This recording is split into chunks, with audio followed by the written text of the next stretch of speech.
সেদিন মেয়ের সাথে গেছিলাম সামনের মার্কেটে একটু কেনাকাটা করতে। আর মেয়ে আর মা বেরোলে যা হয়, গল্প, মজা, হাসি, আড্ডা পথ চলতে চলতে চলতেই থাকে। আশেপাশে কত কি দেখার।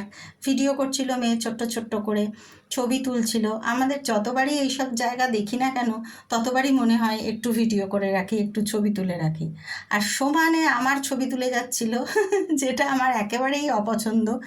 কিন্তু মেয়ে আমার ছবি তুলতে ভীষণই ভালোবাসে, একটু সাজগোজ করে বেরোলেই খালি ছবি তুলতে থাকে। আর আমরা সেদিন দুজনে মা মেয়েতে চলে গেছিলাম হ্যান্ডিক্রাফটস মার্কেটে কিছু কেনাকাটা করতে। মেয়ে বারবারই বলছে, মা একটু হাসো, একটু ছবি তুলি। আমি বিরক্ত হয়ে দোকানে ঢুকে গেছি। তারপর কি কেনাকাটা করলাম দেখাবো তোমাদের। অজস্র জিনিস এই দোকানটায়, আর এত ভালো লেগেছে কেনাকাটা করতে। একটা বিশেষ উপহার কেনার ছিল আমাদের, সেটাই কিনলাম। তো নেক্সট ভিডিওতে সেটা দেখাই। কিনি না কিনি, জিনিস দেখতে কিন্তু খুবই ভালো লাগে, তাই না? শুভ সন্ধ্যা।